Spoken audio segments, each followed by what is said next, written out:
Teacher, tiene el micrófono apagado.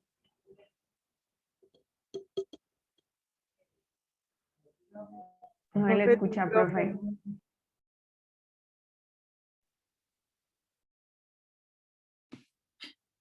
Tenía silenciado el micrófono, sí.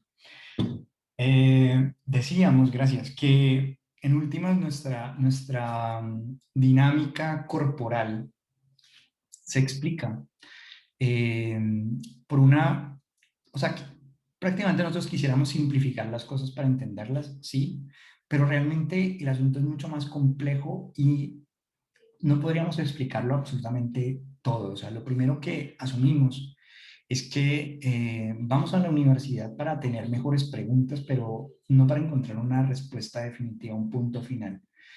Y en ese sentido, entonces, diríamos que hay documentales, por ejemplo, creo que vi por el grupo que habían compartido un documental sobre felicidad y psicofisiología, por decirlo así.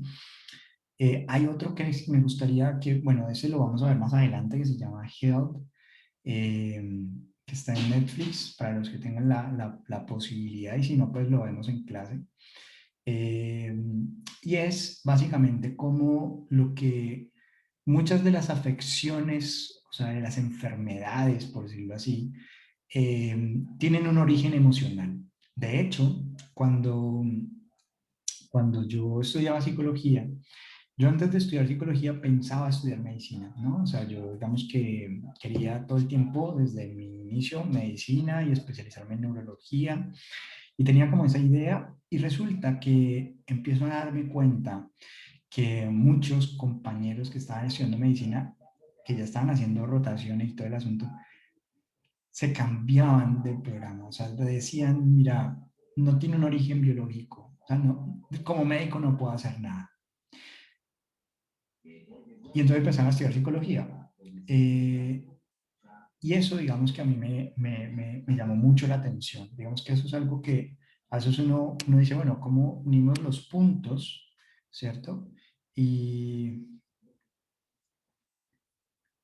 el nombre para buscarlo, ¿no? Digamos que es así como solo salud, health, y ya, no tiene otras cosas, ¿no? Otros aditivos adicionales. Eh, entonces, allí lo importante es que entendamos que lo que a veces nos enferma son nuestra propia mente, o sea, es el pensarnos enfermos, el muchas veces no decir lo que realmente queremos decir, es lo que finalmente nos enferma. Y muchas veces, por ejemplo, desde uno de los enfoques que vamos a ver más adelante, que es el enfoque de la Gestalt, este enfoque retoma el cuerpo, ¿no? Y el cuerpo como camino, por decirlo así. Y cómo a través del cuerpo podemos entender la enfermedad, cómo nuestro cuerpo enferma para comunicarnos algo, ¿no? Para decirnos algo. Y que cuando no lo escuchamos, pues la enfermedad se agrava. Eh, Obviamente vamos a ver que tiene pues unas raíces bastante hindúes, bastante eh, de todas estas corrientes de la medicina eh, budista, china, ayurveda, ¿vale? Eh, digamos que su creador pues era un inquieto por esta perspectiva que es Fritz Perls. Bueno, luego hablaremos pues como más al detalle pues de ellos pues para que no nos desviemos tanto, ¿sí? Porque es que algo que nos ocurre mucho es que las preguntas nos llevan por otros escenarios, por otros lugares. Entonces vamos a volver nuevamente a donde estábamos. La pregunta que hacía, entonces, a la pregunta que hacías de si una persona por condiciones emocionales, pese a tener buenas condiciones físicas, eh, puede estar enferma o puede enfermar, pues sí, ¿vale? Hay una relación, de hecho hay una especialización, doctorado, posgrados de psicoinmunología, ¿vale? Es decir, aquello que nosotros llamamos milagros, ¿no? sanó súbitamente, se recuperó súbitamente, estaba en un cáncer, etapa 4 y mejoró, se explica por una mejoría inmunológica. No con ello quiero decir que no crea en Dios. Luego hablamos de ciencia y espiritualidad. O sea, vamos a tener un foro de discusión a partir de una película que vamos a ver sobre ciencia y espiritualidad. Algunos estarán en ciencia, otros en espiritualidad, otros en ciencia y espiritualidad. Y lo importante aquí es la razón por la cual estamos en una y en otro lugar. Eh, pero más allá de esto, de nuestras creencias sobre Dios, quisieras como poner el acento sobre que desde la perspectiva, digamos, de la ciencia, los cambios, las mejorías se explican por mejorías inmunológicas. Es decir, que el sistema inmunológico aprende a defenderse, a curarse, a sanarse a sí mismo. Y hay una raíz entonces en términos de lo psicológico y lo inmunológico. Por lo tanto, no sé si ustedes se han dado cuenta que un paciente enferma de cáncer, su familia, un familiar, luego también enferma de cáncer. Y este familiar luego, bueno, y entonces uno a veces dice genética, a veces no es solamente genético. Entonces, ¿qué pasa con el sistema inmunológico? ¿Vale? ¿Qué pasa con el sistema inmunológico? Cuando nosotros nos deprimimos, nuestro sistema inmunológico baja. Por eso, cuando los niños son retirados del sistema, en el sistema de protección familiar de su familia, aun cuando su familia sea una familia no, victimizadora, es decir, le causa dolor al niño, los niños terminan por enfermar. Y por eso nos ocupamos como psicólogos de ayudarles a no deprimirse, a no estar tristes. Bien, ¿cómo lo hacemos? Lo podemos hacer a través de la perspectiva de la estética, que es la otra arista. ¿Se entendió entonces? O sea, se han entendido las dos aristas. Eh, Verosimilitud, arista 1. Libertad, arista 2. ¿Y por qué utilizamos esos dos lugares para mirar al sujeto, para poder aproximarnos a él? ¿Tienen alguna inquietud con esos dos elementos para poder introducir el último elemento, el tercer elemento?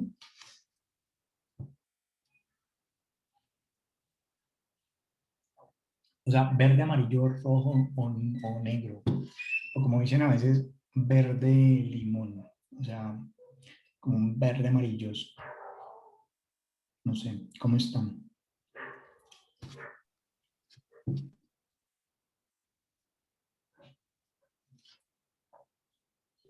Pues a ver, profe, digamos, el esquema que estamos armando, o sea, desde las distintas aristas que tú mencionas, digamos, es la manera en la cual un psicólogo, o sea, nosotros deberíamos de afrontar cierta situación.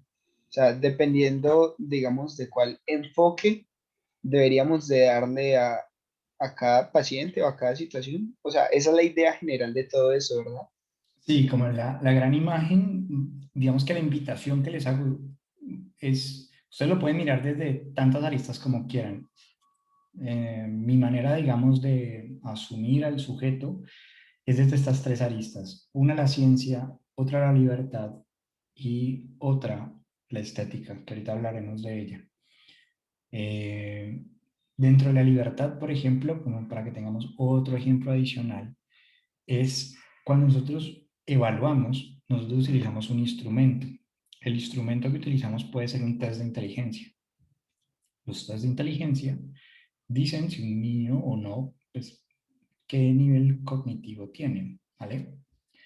Para saber si tiene alguna discapacidad cognitiva o no, y entonces puede entrar a un cierto colegio, a qué colegio, etcétera, ¿vale? Los test de inteligencia están bajo el paradigma de la ciencia, ¿vale? Cuando nosotros evaluamos entonces una de las afirmaciones que hay dentro de los test de inteligencia, por ejemplo, es preguntarle a un niño qué es una esmeralda, ¿no? ¿Qué significa una esmeralda? Y la respuesta, digamos, adecuada, digamos que tenemos 0, 1 y 2 puntos, ¿vale? Entre más abstracto, 2 puntos. Es decir, entre más uso de categoría, mejor. Pero si la respuesta está asociada a las características perceptivas o concretas, 1 punto. Y si hay una respuesta errada, 0 puntos. Entonces, si el niño dice, por ejemplo, una esmeralda es verde, una esmeralda está en la tierra, ese tipo de cosas, 1 punto. Pero si el niño dice, una esmeralda significa riqueza, ¿vale? Una piedra preciosa, ¿no? 2 puntos. ¿Listo? Pero ¿qué pasa si estamos evaluando un niño que trabaja en una mina y para lo que él le significa es pobreza? Es decir, cuando yo le pregunto me dice pobreza. Entonces, desde la perspectiva de la ciencia le pondríamos 0. Pero si profundizáramos allí y entendiéramos un poco la libertad, es decir, la experiencia en la cual está, va a decirnos, o sea, si yo tengo la posibilidad de preguntarle, oye, ¿por qué dices que es pobreza? Listo. Esa es la diferencia entre un psicólogo y otro. Un psicólogo de la ciencia dice pobreza, le pongo 0, y otro psicólogo dice, ¿por qué? Bueno, ¿y por qué tú dices que es pobreza? ¿Vale? Y si el niño me responde a pobreza, porque trabajo muchísimo tiempo para encontrar una esmeralda y lo que me dan por esa esmeralda es muy poco para todo lo que yo trabajo, para mí significa pobreza.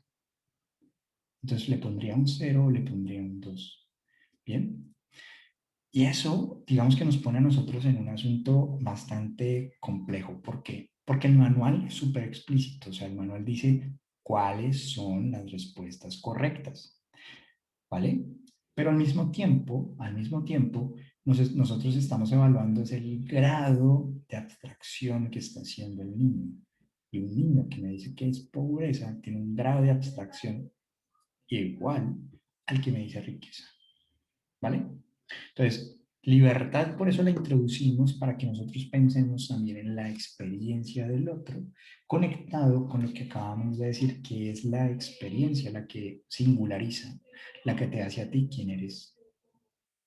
Pero no desde cualquier experiencia, no, es aquellas experiencias que tú recuerdas, que te han marcado, es decir, aquellas que han pasado a conciencia, aquellas que cuando yo te pregunto, ¿qué ha marcado tu vida? Y te empiezas a hablar, esas son las experiencias. Pero si no empiezas a hablar de que el clima, que el frío, que quizás eso no lo podamos llamar experiencia. Sin embargo, lo que llamamos experiencia es aquello que el sujeto reconoce como tal, ¿no? Ok. Verde, amarillo, rojo. Hasta aquí.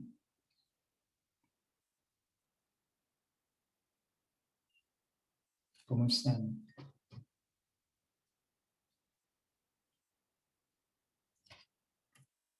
Verde, teacher. Verde. Amarillo en libertad. Ok, o sea que estamos. Y verde en verosimilitud. Me imagino Juan Cardona, ¿no? Que pone amarillo en libertad. Ok. Ok, verde limón. Ok. Entonces, parece que en verosimilitud estamos claros, pero en libertad no tan claros. Ok. Entonces, ¿qué vamos a la metáfora del cuarto donde encendemos luces ayuda a entender un poco qué es lo que está pasando tras todo esto? Es decir, que si yo enciendo solo la perspectiva de la ciencia, me quedo corto. Necesito también la perspectiva de libertad. Y desde la perspectiva de libertad, entonces yo me tengo que preguntar es por qué experiencias ha tenido esta persona que le han permitido, digamos, más o menos libertad. Entonces, en el caso de los niños indígenas, la libertad, digamos que es muy grande. En el caso del niño con la silla Fisher Price, la libertad es más restringida. Entonces, si nosotros nos pusiéramos a pensar en ejemplos, eh, el aislamiento social, ¿no? Es una condición que restringe la libertad de movimiento. O sea, usted no se puede ir cuando se le da la gana y cuando se le da la gana a la hora que usted se le da la gana. Hay una restricción en la libertad de movimiento. Y desde esa perspectiva, entonces, nos debe empezar a ayudar a entender un poco por qué la persona es o actúa de esta forma particular. Entonces, la libertad se nos convierte a nosotros es en poner la lupa, las gafas, el énfasis en las experiencias que ha tenido. Si estas experiencias están marcadas por una libertad o por una imposibilidad a su libertad, por una restricción a su libertad. ¿Bien? Por un lado. Y por el otro lado, al entender la experiencia, me permite entonces a mí como psicólogo no ser rígido en términos de la ciencia y decir entonces, como dijo, pobreza cero, ¿sí? Como no rebotó el balón y como no caminó en la línea que yo le puse, entonces tiene un retraso en el desarrollo, ¿vale? A eso nos referimos con libertad. O sea, la libertad no es solamente para el otro, también es la libertad que yo como psicólogo me permito a mí para ver al otro, ¿sí? Para poder entonces preguntarle al otro, oye, ¿y por qué pobreza?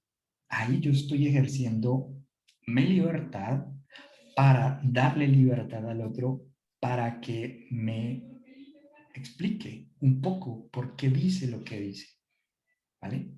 Profe, pero entonces la idea de la libertad, digamos, es obtener un poco, digamos, percibir un poco la subjetividad del otro para después intentar objetivarla.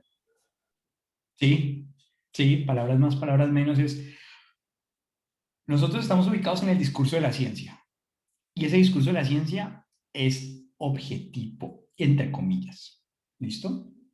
¿Por qué decimos que es objetivo entre comillas? Porque por más ciencia dura que sea, es decir, por más matemática, por más física, por más imágenes cerebrales y toma de laboratorios, etcétera, quien interpreta los datos, es decir, lo que dan los instrumentos, los resultados de esos instrumentos, de esas operaciones, de esas fórmulas, etcétera, etcétera, etcétera, es un ser humano. Es decir, que el ser humano parcializa o elige qué datos va a comunicar. Y en ese sentido, digamos que no compartimos entonces realidades, ¿no? Al menos no en estado absoluto. Es decir, no significa que porque yo te diga a ti en este momento, piensa en un gato, no significa que tú y yo pensemos en el mismo gato. Pero que nos hemos puesto de acuerdo. Quizás tu gato es blanco y mi gato es negro, pero sabemos que el color no es una característica distintiva del gato. ¿Qué sí es distintivo del gato? Ah, no, pues los gatos hacen miau. Ah, bueno, eso es distintivo del gato. ¿Qué más es distintivo del gato? Tiene 4 patas y una cola.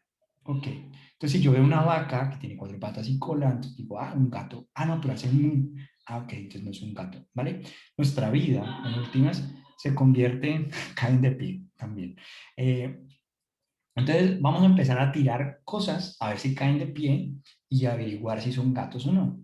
Ahí el asunto se nos convierte entonces en saber que compartir desde la perspectiva de nosotros tratar de objetivar es, de hecho, uno de los grandes retos que nosotros tenemos al momento de escribir nuestros informes psicológicos o los seguimientos y reportes en la historia clínica.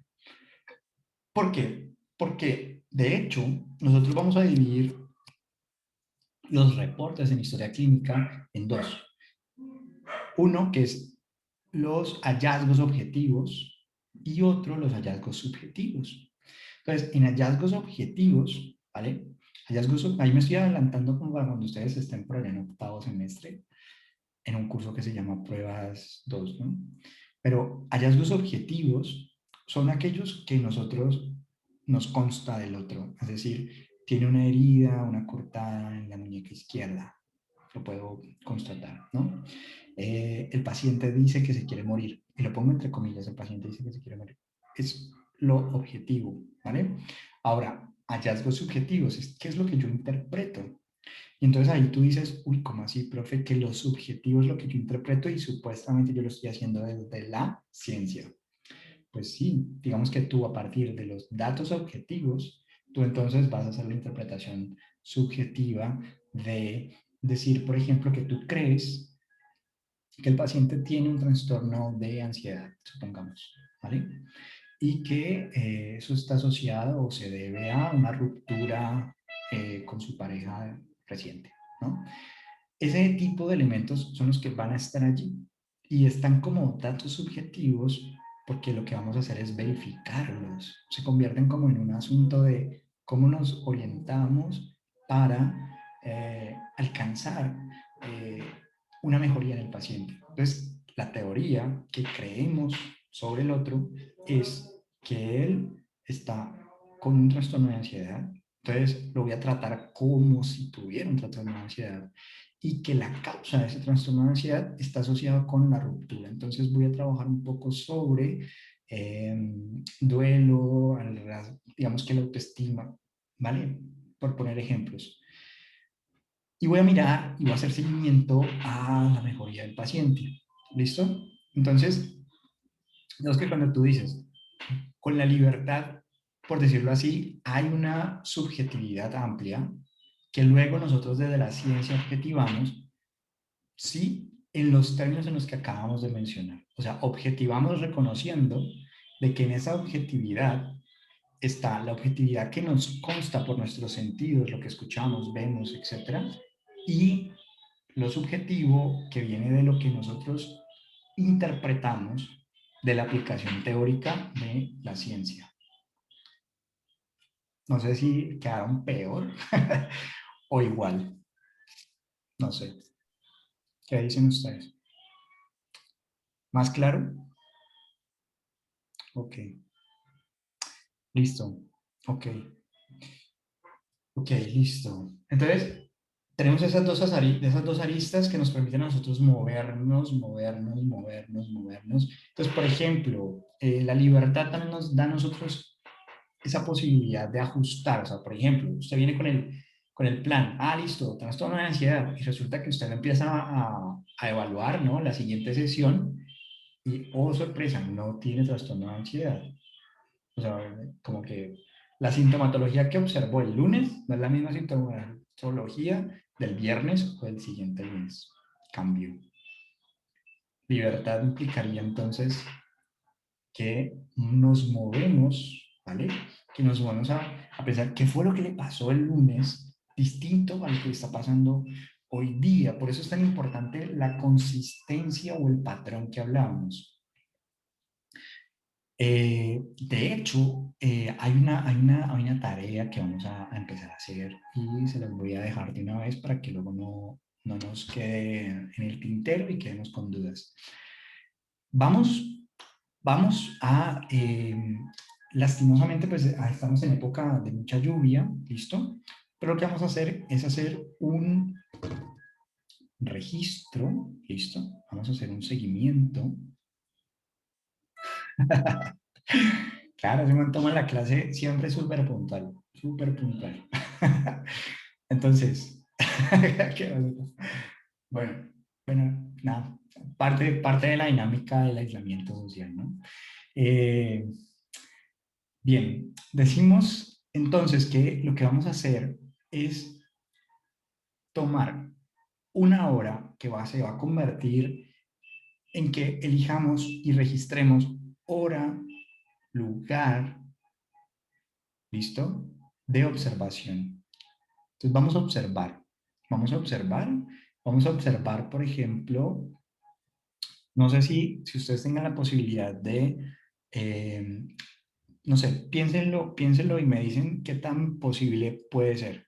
Nuevamente este ejemplo yo lo hago con la luna, ¿sí? O sea, nos dedicamos a observar la luna. Entonces miramos el cielo porque pues todos podemos verlo, ¿cierto? Eh, entonces hacemos el ejercicio de observación de la luna en diferentes horarios, en diferentes días. Por lo menos 3 observaciones, mínimo, mínimo. ¿Para qué? Para que si en la primera observación yo, digamos, identifico unas características, vamos a ver si esas características son consistentes los siguientes días o cambian fruto de las circunstancias, fruto de que ese día llovió, fruto de que ese día un poco más tarde, que cambió el estado de la luna, que había una nube que tapaba la luna, etcétera, etcétera, etcétera, ¿vale?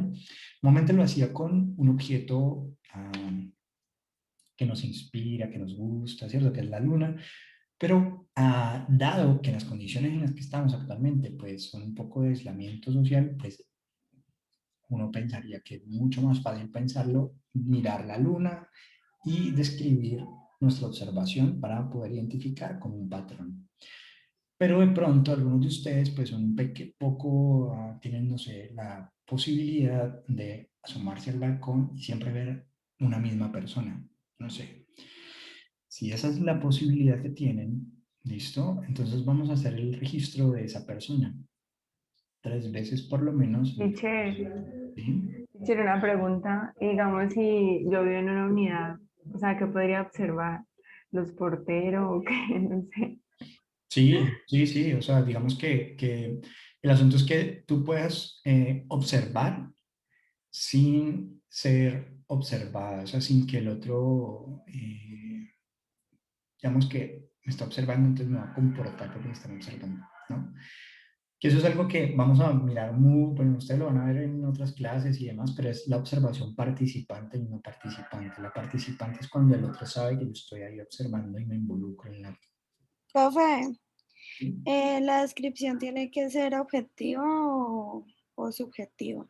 Vamos a hacer los dos elementos para que una vez vayan entrenando en eso, es decir, lo que es objetivo y la interpretación subjetiva. Y lo vamos a discriminar en dos. Entonces, hallazgos objetivos, hallazgos objetivos y hallazgos subjetivos y los ponemos. Tan, tan, ¿listo? ¿Vale? Y con eso, entonces, hallazgos objetivos, trapeadores y escobas y entre comillas, ¿no? Hallazgos subjetivos, ¿cuál es la interpretación que yo puedo hacer de eso? ¿No? Ahora, eso es importante entonces que lo dejemos claro. Si tenemos a quién observar, o sea, una persona de carne y hueso, pues observamos personas de carne y hueso. Eh, sí, sí lo pueden observar y no hay problema. O sea, el asunto es observar sin ser observados. Entonces, si pueden hacer eso, si pueden asomarse a su ventana y ver ahí constantemente las interacciones que suceden de esa persona en particular, pues genial, ¿vale? Genial. Como para poder ver un patrón, o sea, por lo menos ver a esta persona que el día de hoy, digamos, les hace pensar que es un círculo y el día de mañana, digamos, les hace pensar que es un triángulo, entonces uno diría, ¿es un círculo o es un triángulo? La tercera observación debería de podernos desempatar, o sea, decirnos, ok, es más un triángulo que un círculo, ¿no? Eso es básicamente lo que vamos a hacer. O si no tengo la posibilidad de observar una persona, entonces miro el cielo. ¿Listo? Mm, eh, no, pues digamos que uno podría,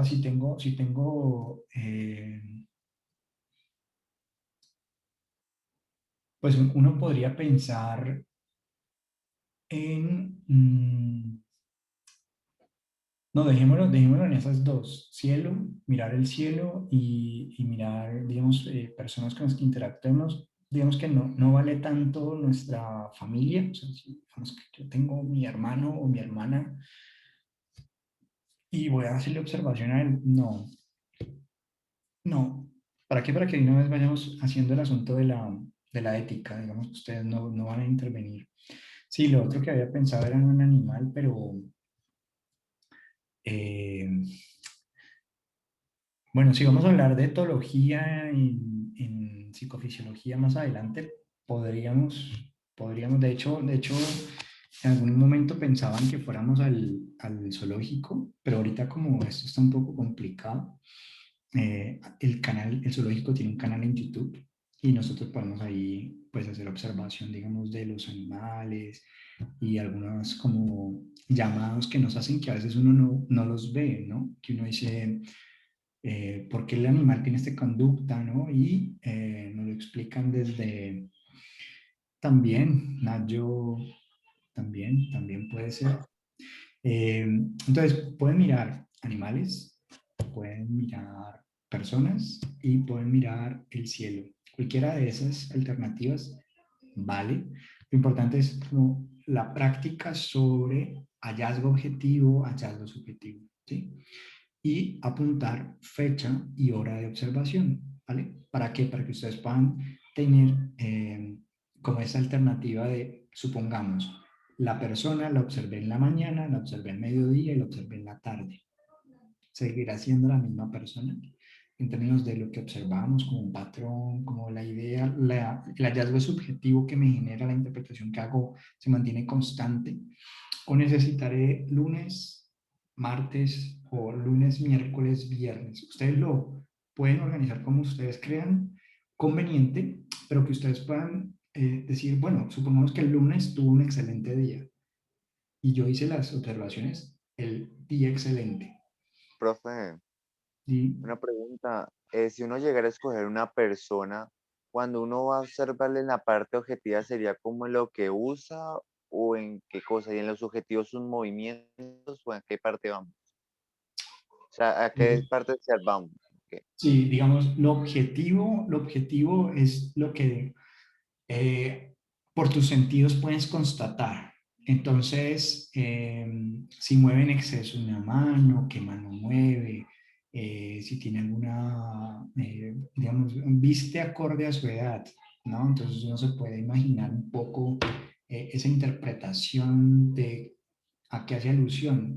Los hallazgos objetivos nos, como que para saber si nos están quedando bien o nos están quedando mal, si yo se los leo a alguien, ese alguien podría imaginarse cómo es, ¿no? Esta persona. O sea, como hacernos una idea, digamos, de ese otro. Y eso nos lleva, por ejemplo, a lo que es lo estético, ¿sí? Es decir, cuando leemos literatura, cuando nosotros estamos leyendo Harry Potter, etcétera, cuando vamos leyendo nos imaginamos ese mundo que nos relatan, que nos cuentan, ¿vale? Todos esos elementos son hallazgos objetivos, ¿vale? Entonces, el hallazgo objetivo es lo que relatas sobre el otro para que todos nos hagamos una idea de quién es el otro. Ahora, hallazgos subjetivos serían las interpretaciones que tú haces a eso que observaste. ¿Listo? Entonces, una interpretación puede ser, está triste. Bueno, ¿y en qué te basas tú para decir que él está triste? ¿Listo? Ah, no, la interpretación es que peleó con la mamá. Ok, ¿en qué te basas para decir que peleó con la mamá? ¿No? Eh, ¿Listo? Entonces, eso nos puede llevar, por ejemplo, a cosas como estoy observando, está con una mujer, pero no sé quién es la mujer. Y a veces cometemos el error de decir, por ejemplo, está con la mamá. Estar con la mamá ya es una interpretación. Lo objetivo sería que está con una mujer, pero no sabemos quién. ¿Listo? Ahora, hallazgos subjetivos. Yo puedo interpretar que es la mamá. ¿Por qué? ¿Qué fue lo que describí a nivel objetivo que me hizo pensar que era la mamá? ¿Se entiende o no? Saber de... O sea, que los objetivos son como las características de la persona y ya los subjetivos como lo que vos ves que está haciendo o así, ¿no? Sí, exacto. Por ejemplo, cuando tú, por ejemplo, miras el cielo, yo te pregunto en este momento, ¿qué ves si tú miraras el cielo? O sea, si yo, por ejemplo, les pongo a ustedes mi cielo, a ver, no sé si se alcanza a ver ahí más o menos. Pues, este es mi cielo, ¿no? Entonces, yo les puedo decir a ustedes, si fuera a decir hallazgo subjetivo, les diría cielo bonito, ¿vale? Hallazgo objetivo sería cielo azul, nubes blancas, sol. ¿Listo? Algo como en ese sentido. Características que vemos versus interpretaciones que hacemos. Entonces, paciente, no sé, a veces uno dice paciente con un bajo nivel económico. Esa es una interpretación subjetiva. ¿Cuál es el dato objetivo que te basaste para decir que tiene un bajo nivel? Ah, no, es que es de estrato 1, no sé. O me dijo cuánto ganaba. O, listo, o noto que habla un poco con errores y confunde, digamos, plural con singular. Entonces dice, por ejemplo, yo fuimos, ese tipo de, esos son los hallazgos objetivos y yo a partir de ahí puedo interpretar que puede tener un bajo nivel educativo o que puede tener un problema de lenguaje, ¿no? Entonces, esto que estamos practicando aquí es algo que ustedes lo van a fortalecer y fortalecer y fortalecer, y es muy importante que empiecen a caer en cuenta eso desde ahora, de esa diferencia que hacemos nosotros entre las evidencias psicológicas, es decir, los datos como hallazgos objetivos, datos, entonces datos pueden provenir de la entrevista, datos pueden provenir de la observación, datos pueden provenir de la aplicación de instrumentos, ¿vale? De la aplicación de exámenes, de laboratorio, etcétera.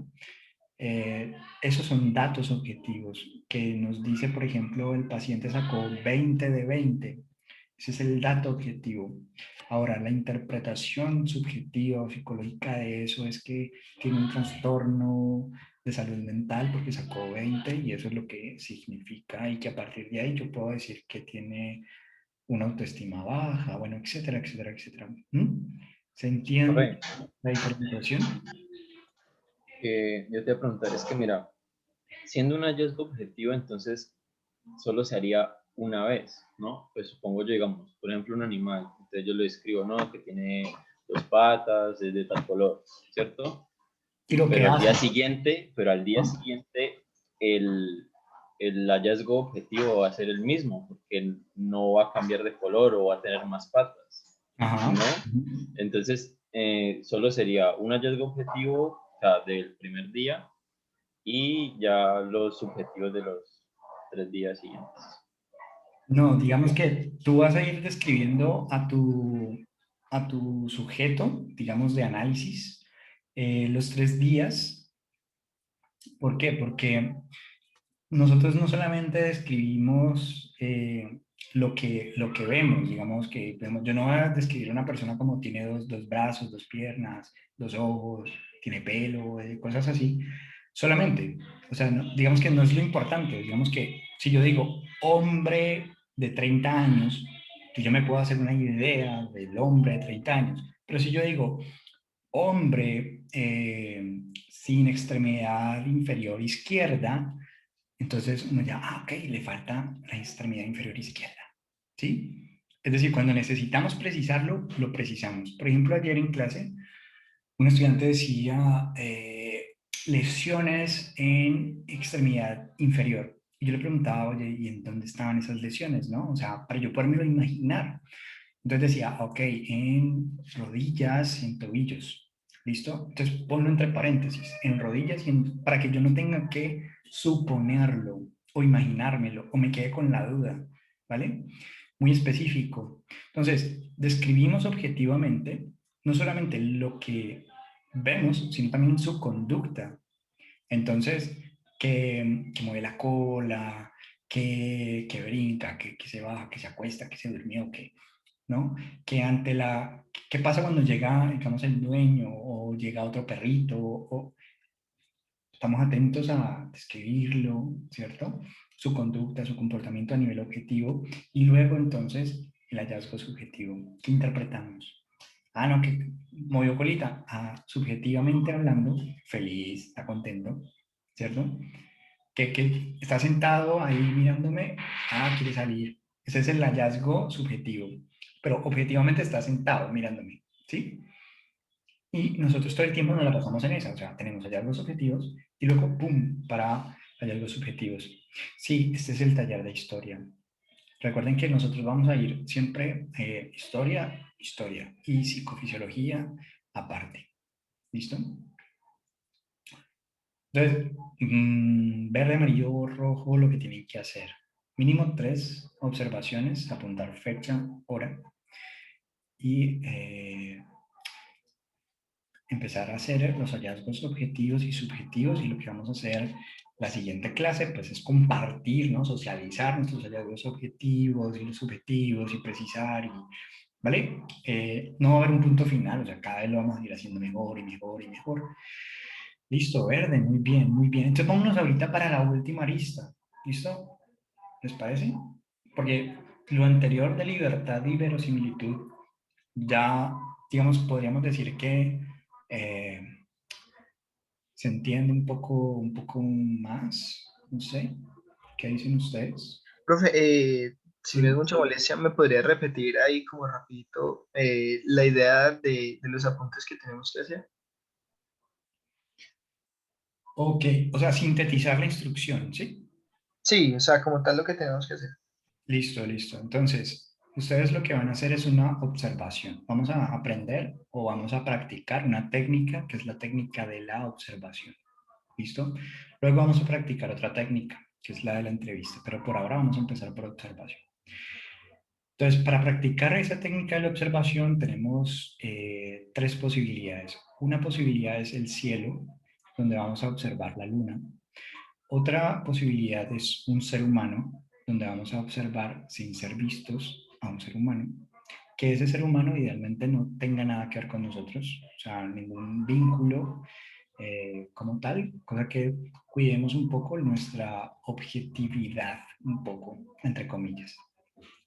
Y eh, la otra alternativa es animales. Esos animales pueden provenir del canal de YouTube del zoológico, de National Geographic, o que yo tengo, no sé, un animal que me visita, viene un pajarito todos los días, yo lo observo, ¿sí? O tengo un perrito, un gatito, lo que sea, ¿vale? Entonces, esos son nuestros sujetos, digamos, de observación y lo que vamos a hacer es consignar hallazgos objetivos y hallazgos subjetivos. Los hallazgos objetivos son aquellos que constan por medio de nuestros sentidos, es decir, percepción. A partir de esos hallazgos objetivos, yo debo de realizar un hallazgo subjetivo, una interpretación. Y finalmente, lo que vamos a tratar de identificar es un patrón, es decir, una conclusión, que eso digamos que no lo había tomado, pero me parece importante que lo vayamos como introduciendo, y es, si tenemos una fecha y una hora de observación que vamos a registrar, entonces son las 11:17 en el cuarto de mi casa, ¿sí? En el octavo piso, ¿no? Y tal, y ubico todo ese tipo de cosas. Listo, ¿qué estoy observando? Hallazgos objetivos. Hallazgos objetivos, ¿qué estoy interpretando de eso que observé? Y vuelvo nuevamente a hacer observación en un horario diferente, en una fecha diferente, idealmente. Eh, Idealmente puede ser también desde un lugar diferente, pero si no se puede de un lugar diferente, no hay problema. Lo importante es mirar si esta persona continúa siendo la misma que observé a nivel de lo que hace, la impresión subjetiva que nos da, ¿no? Y lo que decíamos que no lo había introducido y que finalmente es a lo que apuntaría es como cuál es nuestra conclusión, ¿no? Es decir, que cuando nosotros vemos un paciente, eh, al terminar de verlo, hacemos una conclusión sobre él. Esa conclusión termina en últimas en una impresión diagnóstica. Y esa impresión diagnóstica puede cambiar, o sea, la siguiente sesión, como les mencionaba hace un momento, puede que ya no tenga trastorno de ansiedad, sino que tenga otra cosa o no tenga nada, ¿vale? Entonces, eso puede cambiar. Entonces, la idea cuál es? Que a partir de los insumos que tenemos, ¿cuáles son insumos? 3 observaciones mínimo, yo pueda concluir finalmente cuál es la impresión subjetiva que me genera el otro, ¿vale? Y eso nosotros no les estoy diciendo que vayan a mirar en el DSM-5, pues, y entonces busquen a partir de las observaciones realizadas una categoría de diagnóstico. No van a ponerse a diagnosticar, no. Simplemente es como vamos a concluir sobre la conclusión de los hallazgos psicológicos, subjetivos que hemos realizado. Pongo un ejemplo. Si yo estoy haciendo una idea de que este es un hombre feliz, finalmente yo concluyo o no concluyo que es un hombre feliz. El día 1 lo encontré feliz, o sea, mi hallazgo subjetivo es que está feliz por un conjunto de observaciones que hice objetivas que me soportan el estar, que lo veo feliz. Segundo día, de pronto no lo veo tan feliz y el tercer día lo veo feliz. Finalmente, ¿a qué conclusión llego? Bueno, es un hombre feliz, ¿vale? O sea, simplificado, obviamente pueden pasar más cosas y lo bonito de esto es que como no todos vamos a observar lo mismo, somos todos diferentes, pues van a surgir cosas dentro de los relatos, dentro de lo que registramos, que va a permitir pues que entendamos mejor, o sea, que uno tenga variabilidad, como que, ay, mira el hallazgo objetivo con el pajarito, y súper chévere como lo registró el compañero, y me imaginé el pajarito todo perfectamente, súper bien detallado. Vamos, bueno, el tiempo de observación es una muy buena pregunta. Normalmente nosotros manejamos un mismo tiempo de observación, o sea, si yo observé el primer día 5 minutos, el segundo día voy a observar 5 minutos y el tercer día 5 minutos, ¿vale? Manejamos siempre como el mismo intervalo. ¿Qué les voy a indicar a ustedes como guía? Y aquí digamos que me apelo a la arista de la libertad hasta que se aburran. O sea, si yo estoy viendo una persona y es súper entretenida de observar, pues sigo observando el tiempo que haga falta. Y apunto, hora de inicio de la observación y hora de finalización de la observación, que eso también se me había pasado mencionárselos. ¿Cuánto tiempo dura esa observación? Y resulta que sin querer queriendo, 20 minutos de observación. Ah, chévere. Ah, 5 minutos de observación. Bien, no pasa nada, ¿vale? O sea, el asunto es que nos hagamos en el tiempo que podamos observar una impresión subjetiva, pero esa impresión subjetiva no surge de la nada, no surge porque sí, no cayó en paracaídas, ¡pum!, sino que tiene una base, una evidencia psicológica que se fundamenta en la observación, ¿sí? Eh, Vamos a ver que podemos tener estructura de observación, o sea, una guía de observación. Entonces, miren esto, fíjense si hace esto, no hace esto, ese tipo de cosas. Esas son las observaciones estructuradas. La observación que vamos a hacer acá es una observación no estructurada, es decir, que ustedes van a fijar en lo que les plazca, lo que les llame la atención, para mirar allí. Eh, Listo, entonces ahí tenemos observación no participante y no estructurada. ¿Listo? Eh, y con eso, entonces, el tiempo de la duración, pues realmente una impresión sobre otra persona no se puede hacer, pues, completamente en 20 segundos, un minuto. Yo creería que el mínimo, deberíamos de estar observando al menos unos 10 minutos, al menos. Así como por respeto con el otro, ¿no? Como para no hacerme una impresión errada del otro. Como que observarlo, observarlo. ¿Listo? ¿Se entiende? Ahora mejor. Sí, teacher, ya. Ok. Igual cuando estén ustedes en el proceso de la redacción, de la escritura, de todo, va a ser muy interesante porque eh, se van a ver como en este asunto de, oye, esto que estoy escribiendo aquí es como una interpretación subjetiva. ¿Cómo lo pongo más objetivamente? ¿No? Se lo van a encontrar, es de los retos que nosotros como psicólogos tenemos y que por los cuales muchas veces nos anulan las historias clínicas, o sea, nos dicen que está mal elaborada. Por ejemplo, que ustedes colocan en una historia clínica que el paciente está triste, pero no hay ninguna evidencia objetiva de que lo esté. Entonces queda uno como diciendo, bueno, ¿y dónde el psicólogo vio? ¿Qué fue lo que vio? ¿Qué hizo que pensara que estaba triste, ¿no? Bueno, entonces vamos a ir practicando en eso y no se angustien, o sea, tomen el ejercicio como un asunto de, uy, es mi primera aproximación a la psicología, ¿no? Como que por fin estoy metiéndome pues como de lleno con este asunto. ¿Listo? Entonces, verosimilitud, libertad y nos vamos con la última lista que es la lista de la estética. ¿Listo? La lista de la estética es una lista que nos posibilita a nosotros, como las otras aristas, entender al sujeto y de qué forma. Muchas veces, no sé si les ha pasado a ustedes, que una canción que escuchan les ayuda a entender a una amiga, a un amigo, les ayuda a entender lo que están pasando en su vida. Una película los deja como pensando, ¿no? Los pone a pensar.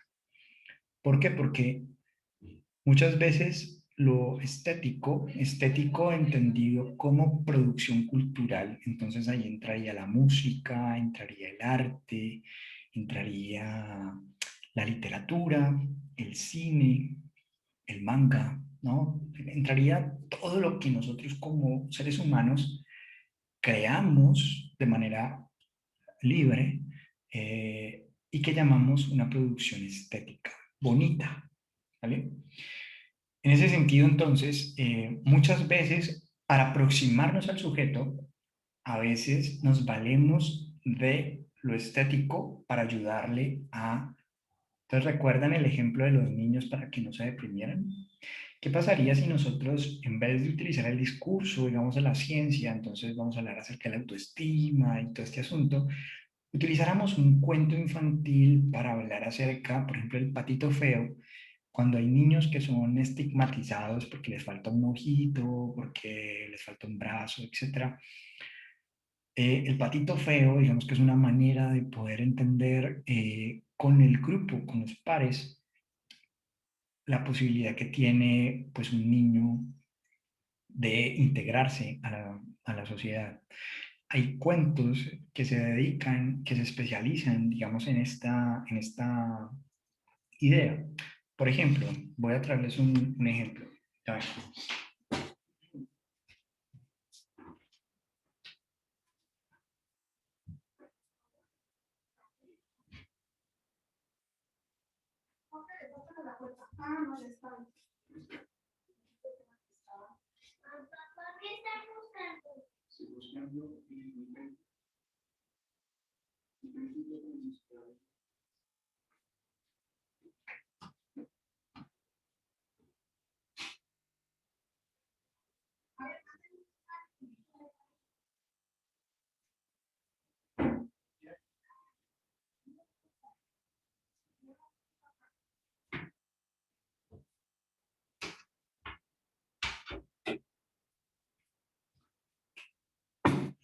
Entonces, fíjense, por ejemplo, miren cómo nosotros podemos ayudarle a un niño, ¿vale?, a entender las emociones y lo que está sintiendo. Supongamos que su padre falleció, supongamos que es víctima de violencia, de abuso, ¿listo? Y yo en vez de llegar con mi discurso de la psicología y tal, yo puedo empezar con un cuento, es decir, a través de la literatura, de la psicoterapia, a través del arte, de la literatura, poder brindar, digamos, una posibilidad de entender la complejidad, digamos, de las emociones humanas. Este cuento se llama El pájaro del alma, ¿bien? Entonces a compartir de una vez para que se vayan familiarizando con cosas así. Entonces, el pájaro del alma, ¿vale? Entonces, el pájaro del alma dice, hondo, muy hondo, dentro del cuerpo habita el alma. Nadie la ha visto nunca, pero todos saben que existe. Y no solo saben que existe, saben también lo que hay en su interior. Entonces, a los niños es muy importante que les mostremos las imágenes, ¿vale? A los niños. Les mostremos las imágenes. Dentro del alma, en su centro, está de pie sobre una sola pata un pájaro, el pájaro del alma. Él siente todo lo que nosotros sentimos. Cuando alguien nos hiere, el pájaro del alma vaga por nuestro cuerpo, por aquí, por allá, en cualquier dirección, aquejado de fuertes dolores. Entonces le volvemos a mostrar la imagen. Bien. Cuando alguien nos quiere, el pájaro del alma salta, dando pequeños y alegres brincos, yendo y viniendo adelante y atrás. Cuando alguien nos llama por nuestro nombre, el pájaro del alma presta atención a la voz para averiguar qué clase de llamada es esa. Cuando alguien se enoja con nosotros, el pájaro del alma se encierra en sí mismo silencioso y triste. Y cuando alguien nos abraza, el pájaro del alma que habita hondo, muy hondo dentro del cuerpo, crece, crece, hasta que llena casi todo nuestro interior. A tal punto le hace bien un abrazo. Dentro del cuerpo, hondo, muy hondo, habita el alma. Nadie la ha visto nunca, pero todos saben que existe. Hasta ahora no ha nacido hombre sin alma, porque el alma se introduce en nosotros cuando nacemos y no nos abandona, ni siquiera una vez mientras vivimos, como el aire que el hombre respira desde su nacimiento hasta su muerte. Seguramente quieres saber de qué está hecho el pájaro del alma. Ah, es muy sencillo. Está hecho de cajones y cajones, pero estos cajones no se pueden abrir así nada más. Cada uno está cerrado por una llave muy especial y es el pájaro del alma el único que puede abrir sus cajones. ¿Cómo? También esto es muy sencillo, con su otra pata.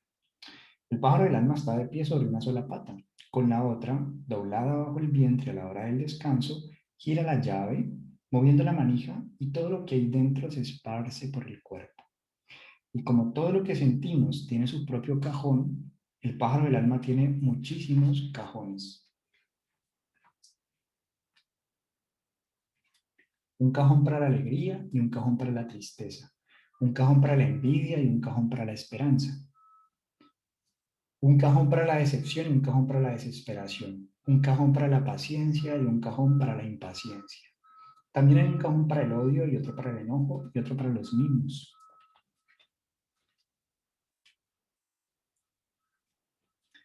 Un cajón para la pereza y un cajón para nuestro vacío y un cajón para los secretos más ocultos. Este es un cajón que casi nunca abrimos. Y hay más cajones. También tú puedes añadir todos los que quieras. A veces el hombre puede elegir y señalar al pájaro qué llaves girar y qué cajones abrir. Y a veces es el pájaro quien decide.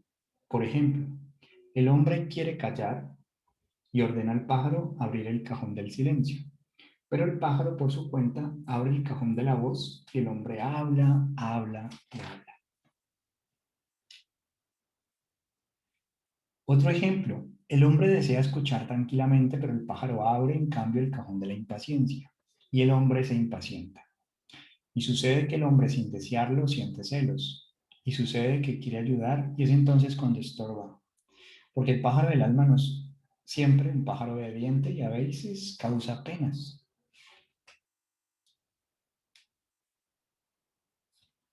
De todo esto podemos entender que cada hombre es diferente por el pájaro del alma que lleva adentro. Un pájaro abre cada mañana el cajón de la alegría. La alegría se desparrama por el cuerpo y el hombre está dichoso. Otro pájaro abre en cambio el cajón del enojo y el enojo se derrama y se apodera de todo su ser. Y mientras el pájaro no cierra el cajón, el hombre continúa enojado.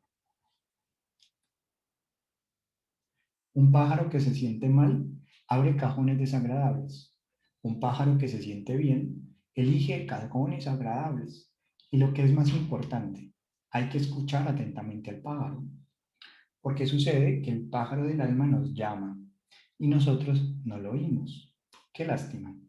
Él quiere hablarnos de nosotros mismos, quiere platicarnos de los sentimientos que encierran sus cajones. Hay quien lo escucha a menudo, hay quien rara vez lo escucha y quien lo escucha solo una vez. Pero es conveniente, ya tarde en la noche, cuando todo está en silencio, escuchar al pájaro del alma que habita en nuestro interior, hondo, muy hondo dentro del cuerpo. Fin. ¿Sí? Entonces ustedes se preguntarán, bueno, ¿cómo le puede ayudar esto a un niño a poner en palabras lo que está sintiendo? ¿Mm? ¿Cómo le puede ayudar a un niño que muchas veces ha sufrido una situación que no logra entender, que es muy difícil de entender? Por ejemplo, niños que sus hermanos estaban jugando y en el juego el niño se cae en un segundo piso y se rompe la columna vertebral y queda parapléjico. ¿Cómo le explicamos al niño, al hermano pequeño, al hermano menor, lo que está pasando, lo que está sintiendo? Entonces, hay muchos ejemplos, ¿vale? En los cuales una película, una canción, un libro nos ha salvado la vida, ¿no? O sea, que estábamos pensando lo peor y resulta que al ver o al escuchar nos ha permitido entender lo que estábamos sintiendo. Y no por la vía de la ciencia, no por la vía de la libertad, sino por la vía de la estética. Entonces, nosotros podríamos decir, no, sí, claro, lo que está diciendo aquí el pájaro del alma, pues es básicamente la actividad cerebral y la actividad entonces del sistema endocrinológico humano. Y pues es una actividad de los neurotransmisores y las hormonas las que generan la experimentación de las emociones. Bueno, listo, súper chévere, pero ¿eso qué te sirve a un niño para poder poner en palabras lo que está sintiendo? Entonces ustedes, por ejemplo, van a encontrarse ante la situación de describir cómo podemos ayudar, por ejemplo, a que una persona entienda lo que yo en este momento estoy sintiendo. Entonces, yo quiero decirte a ti lo que estoy sintiendo y puede que una palabra no sea suficiente. Es decir, no alcanzo a poner en palabras lo que estoy sintiendo, como que es inefable. ¿Qué es inefable? Inefable es no tengo palabras o no existe una palabra para nombrarlo. Lo inefable, por lo tanto, sería lo innombrable, o sea, aquello que yo no sé cómo nombrarlo, pero no porque no quiera nombrarlo, es que no puedo nombrarlo porque no existe una palabra que lo describa bien. Es como cuando amamos a alguien tanto, pero tanto, tanto, que cuando le decimos que lo amamos, sabemos que no es suficiente, que nos quedamos cortos, que el otro escucha el te amo, por ejemplo, y nosotros sabemos que hay mucho más de fondo detrás de ese te amo. Sí, sí, digamos que de alguna forma lo que Laura también presenta acá es muchas veces hay letras que nos ponen melancólicos, hay letras que en vez de ponernos melancólicos nos empoderan, ¿cierto? Nos fortalecen. Eh, a veces uno dice, mira, yo lo que siento por vos es esto y te pongo la canción, te pongo el fragmento de la película. Eh, digamos que ahí vamos a tener un asunto bastante variado. Digamos que ahí ustedes están haciendo, digamos, uso, por decirlo así, digamos, del vallenato y entonces estas canciones, pues, que, que describen estos amores imposibles, ¿no? Y hay que se convierte en últimas lo que queremos señalar, que un psicólogo, si va a trabajar con un sujeto, debería de tener un buen recorrido, un buen grado, un buen nivel de conocimiento sobre libros para trabajar distintas temáticas. Libros de literatura infantil son muy adecuados. Algunas películas, algunos documentales. Mira, si yo quiero trabajar, quiero hablar con él, digamos, sobre el liderazgo, pero no lo quiero hablar directamente, entonces para suavizar o para facilitar la siguiente sesión o en la discusión grupal, pues vamos a ver un fragmento de una película que trabaja el liderazgo. No sé, tenemos juego de honor, entonces tenemos juego de honor. Entonces aquí la invitación es un poco a aquellos cinéfilos, literatos, músicos, a que perciban la posibilidad de lo que eligieron, es decir, que la estética se convierte en una alternativa para mejorar al otro, para ayudarle al otro a encontrar una manera de comunicar lo que siente, lo que piensa, que a veces no lo logra mediante el lenguaje.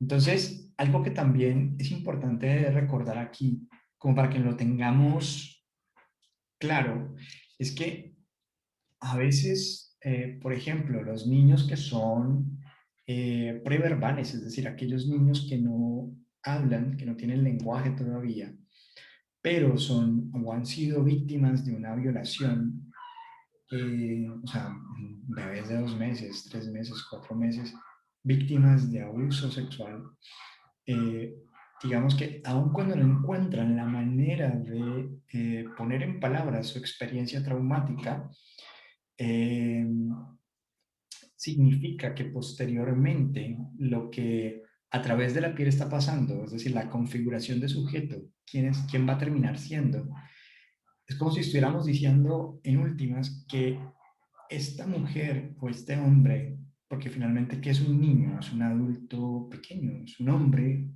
pequeño, es una persona pequeña, ¿no? En ese orden de ideas, básicamente, poner en palabras, aun cuando no se tengan las palabras, eso no significa que yo esté haciendo sinapsis biológicas de la experiencia corporal que estoy pasando a través de la piel. Y que por lo tanto yo no entienda por qué cuando estoy más adulto me cuesta, digamos, relacionarme con ciertos olores, con ciertas experiencias, porque esas experiencias que viví tempranamente marcaron, digamos, mi conciencia, mi forma de ser yo. Y en ese sentido, entonces, uno podría entender un poco por qué las dinámicas de violencia se dan. Por ejemplo, una dinámica de violencia en la cual yo elijo una pareja que me maltrata y rompo con esta pareja y elijo otra que también me maltrata. Es como que no pudiera salir de ese ciclo de violencia. Y es a partir, o lo que podemos nosotros entender desde la perspectiva de estas aristas en conjunto, es el asunto de cómo la experiencia a través de la piel que se pudo haber tenido tempranamente, es como si dijéramos, yo soy en la medida en que sufro, por decirlo así. Es decir, a través del dolor es que soy yo. Y por lo tanto, elijo personas que me causen dolor para continuar reafirmando quién soy. Y salir de ese lugar, ¿no? Movernos de ese lugar, de o sea, romper con ese ciclo de violencia, nosotros podríamos hacerlo a través del aspecto estético, porque el aspecto estético también es una experiencia. Y a veces desde la psicoterapia solamente podríamos, podríamos complementarlo mediante mostrar películas en las que hay mujeres que están viviendo similares situaciones, ¿cierto?, de violencia, y cómo estas mujeres o terminan muriendo o terminan recipientes, ¿no? Terminan con nuevos desarrollos posteriores a esa situación. Entonces, fíjense que lo que hemos abordado el día de hoy hasta el momento nos ubica para que pensemos más bien sobre cuáles son mis recursos estéticos en este momento. Es decir, si yo tuviera que recomendar, si yo tuviera que compartir eh, una canción que me ha ayudado a mí a entender la muerte, por ejemplo, es que a mí me cuesta mucho entender la muerte, pensar sobre la muerte. Tengo estos libros que me ayudan a pensar sobre la muerte, pero no a nivel de la ciencia, no a nivel teórico, sino a través de la vida de otros personajes. ¿Por qué? Porque a veces es más fácil entender lo que le pasa a otro, es decir, entender a través de la vivencia de otro, que a partir de mi vivencia. No sé si a ustedes les ha pasado que son perfectos dando consejos a los demás, ¿no? Y la vida de los demás va bien, pero su vida no va tan bien. ¿Por qué? Porque nos cuesta, digamos, mirar hacia adentro, como dirían en la Biblia, ¿no? Con la vara que mide serás medido, se nos olvida un poco nuestra propia finitud, ¿no? Nuestra propia singularidad. ¿Vale? Entonces, se entiende la arista estética a lo que apunta, a lo que nos permite para entender al sujeto, inquietudes, preguntas que tengan al respecto, ver de manera... Profe, ¿Sí? en términos generales, ¿usted cómo definiría esta arista? Ok, digamos que lo que he notado con ustedes es que, digamos que se mueven mucho digamos, en sintetizar, ¿no? En sintetizar, digamos que cada una de las palabras, ¿no? De los conceptos. Vale, y eso digamos que está bien, digamos, es una forma. Entonces, vamos a definir esta arista como el uso, ¿vale? La utilización, instrumentalización o aplicación de la estética, y entonces en estética pueden abrir un paréntesis y colocar todo lo que se les ocurra respecto al arte, música, literatura, ¿vale? Allí cierran paréntesis para comprender al sujeto o para una terapia. Punto. ¿Vale? Profe, gracias. Vale. Es que, pues, por lo menos en mi caso, me gusta tomar así como apuntes de definiciones concretas para luego acordarme o cosas así, ¿no? No sé si está mal eso. Vale, digamos que de una vez yo te voy diciendo un poquito cómo son los parciales, ¿no? Yo no te voy a preguntar, defíname qué es arista de, ¿no? Sino que yo te voy a poner un caso y tú me vas a decir si lo que está en ese caso es estético o es, ¿listo? Es decir, es una aplicación, no una memorización, por decirlo así, de los conceptos. Eh, Está bien, o sea, nosotros, digamos que cada uno de nosotros tiene como su sello personal, o sea, tiene su manera de aprender, ¿no? Pero entonces la intencionalidad es que listo, tú lo apuntas, y luego trata de ponerlo como en tus palabras, como lo entiendes, las implicaciones que tiene, las conexiones que puedes establecer tú con tu propia experiencia, con lo que ya sabes. A veces yo me he encontrado con estudiantes que están haciendo medicina, odontología, eh, ingeniería, o sea, O sea, sí, pero es que me gusta notar es porque a veces hay, bueno, a veces hay términos que en otras ramas o cosas así son con una definición diferente, ¿me entendés? Entonces, a exacto. veces uno tiene un concepto diferente y es mejor, bueno, para mí, tener Y sí, es mejor conceptos definir. claros, ¿me entendés? Para ya luego uno sacar una idea y así. Claro, no, está bien, está bien. Y de hecho, o sea, para mí, creo que también es como un aprendizaje, ¿no? Porque uno en últimas sabe que el concepto va mucho más allá de la mera definición, ¿cierto?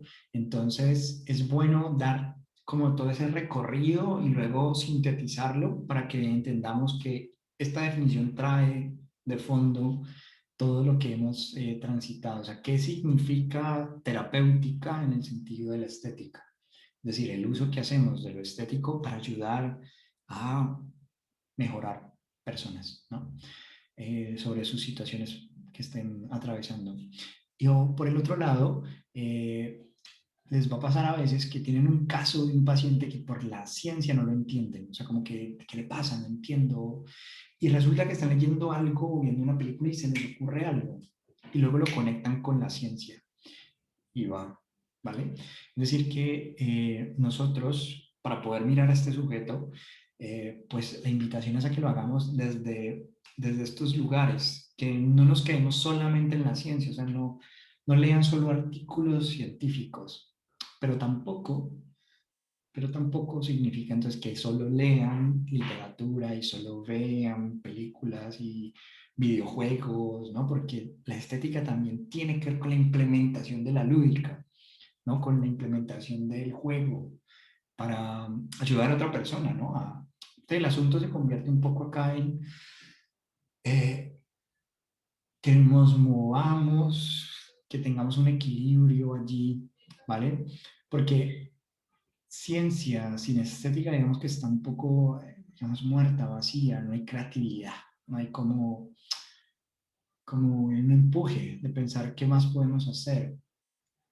Eh, Gran parte de la literatura, por ejemplo, nos ayuda a nosotros a vislumbrar lo que viene en un futuro. O sea, si ustedes quieren, por ejemplo,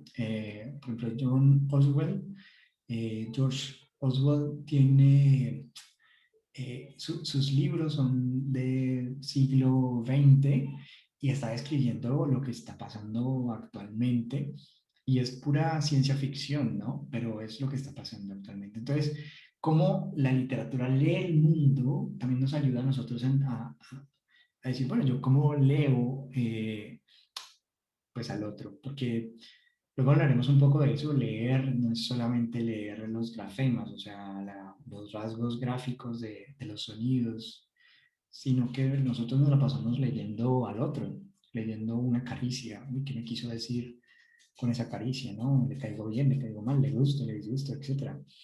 Eh, entonces, leemos y, y es importante entonces elegir algo de la estética. Si me apasiona la música, bueno, listo, tengo... Profe, disculpe la última interrupción.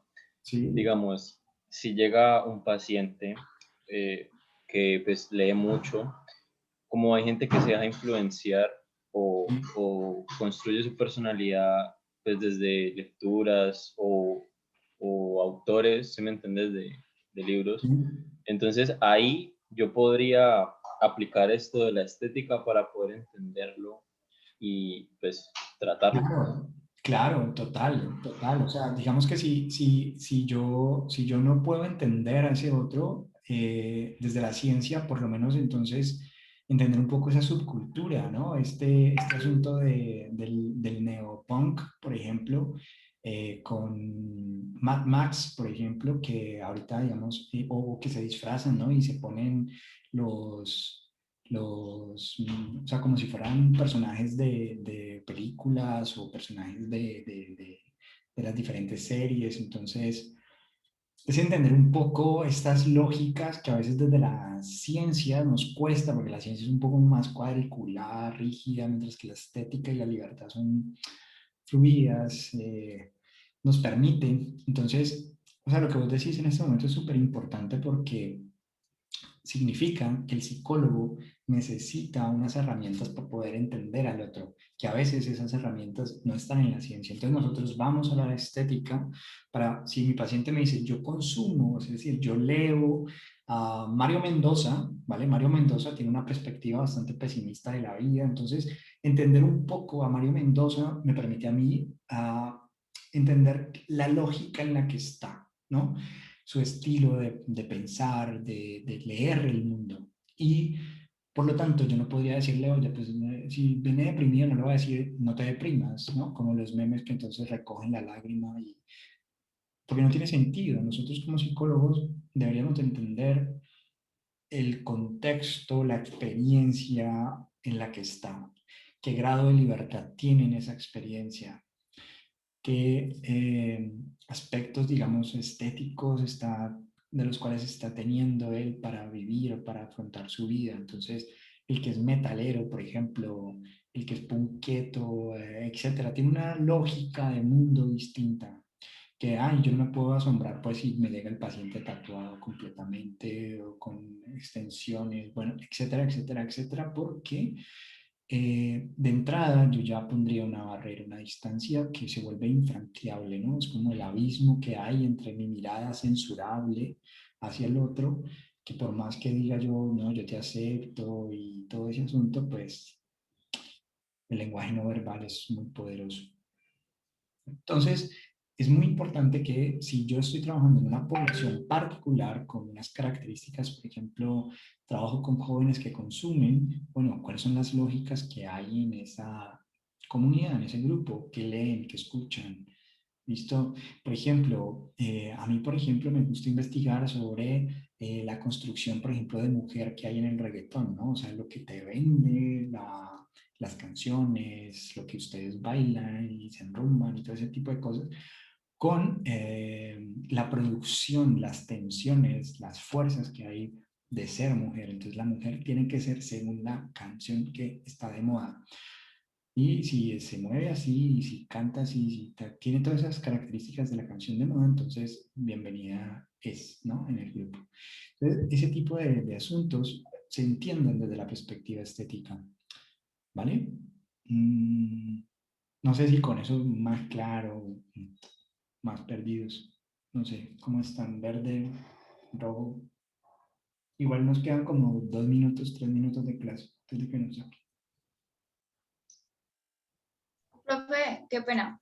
Sí, Que, por ejemplo, yo soy como mi compañero que es como todo a la definición concreta y Sí. pues no copié, digamos, los ejemplos. Entonces, tú nos podrías como de pronto recordar cuál era el ejemplo de la verosimilitud que tú nos diste y de la otra arista que era como la de la libertad, porque ya la de la estética como que todo nos quedó como claro, entonces tenemos ahí como el vacío en los ejemplos. Ok, digamos que sería importante, ¿no? Porque yo creo que por el tiempo que tenemos no nos va a dar como para trabajarlos todos, pero si entendieron las definiciones y entendieron los conceptos, piensen en ejemplos, ¿vale? Piensen en ejemplos, piensen en sujetos de carne y hueso de la época que estamos, piensen en lo que ven, lo que escuchan, lo que les rodea y apliquen las aristas como posibles aproximaciones y las revisamos la próxima clase, ¿vale? Para que sea un poco como que cada uno aplique y aplique y aplique los conceptos, porque finalmente, eh, pues yo evalúo así, o sea, yo no evalúo como de memoria, o sea, evalúo más como de aplicación de conceptos, ¿no? Entonces, pues les diría como eso, ¿no? Como para que pueda cada uno pensar en el concepto y afinarlo.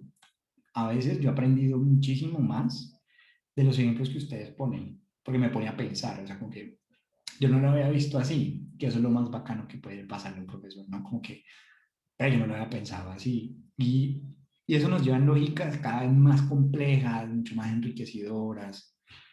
¿Listo? Entonces, está por ese lado, porque no quiero como que nos corte y que nos saque de ahí como que me quede parado ahí. Entonces, yo sé que dentro de nada nos va a sacar. Así que no quiero iniciar algo que no va a terminar. Otras preguntas que en el tiempo que podamos contestar.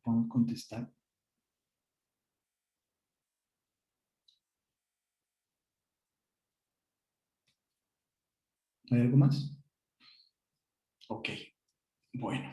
Entonces, nos vemos ahorita a las 2 de la tarde en psicofisiología. Bueno, Listo, profe. Bueno, Listo, profe, profe. Chao, profe, que esté bien. Pero, profe, que le aproveche el Luego- almuerzo. Hasta luego. gracias. Hasta luego, profe, gracias. Hasta luego. Hasta luego. Hasta luego.